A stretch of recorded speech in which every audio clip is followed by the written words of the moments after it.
Alright, so this is a continuation of the spool locker install for the Honda Foreman 450.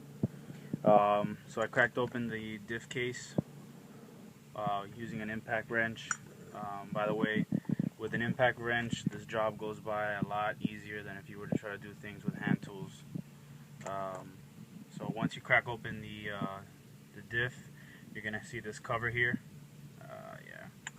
This cover here, pretty much just like this. It's got 6 bolts, 10 millimeters each. They're all Loctited, so make sure when you put it back together, you put Loctite on them. Once you crack those open, it tells you to flip it with the case down. So the case is already down, obviously. So when you open it up, you have this nice piece in here, which is going to have your side gear, which is that piece on the bottom, and then you have these little cam followers that are all independent. Don't freak out if they all fall out, because they're all loose anyways. So they all come off like this. They're all independent.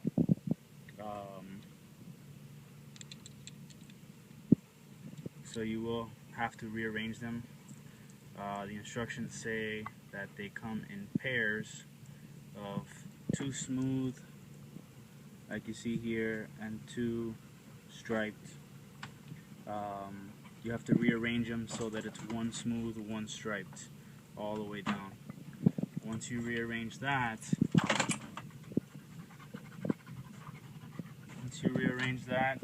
the instructions are to install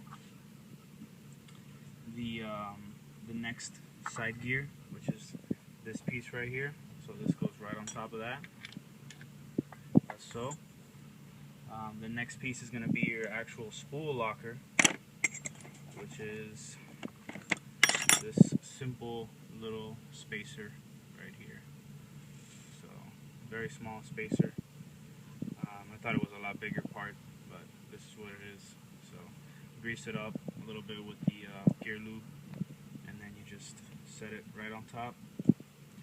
The next part that's going to go in is going to be your concave washer, and then your spring washer.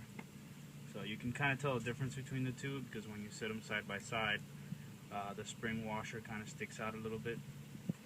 So you can see it here. You can kind of tell once you open it up, the spring washer has an angle to it. So put the concave and the spring washer right on top of it. Once you have that, then it's pretty much ready to go back together. I can't really do this with one hand though, so I'll put it back together.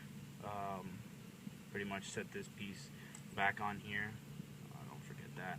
My bearings look good, so I don't gotta worry about those. But I do gotta Loctite those bolts back in. So that's pretty much it for the install. Very simple, very easy procedure. And yeah, that's it.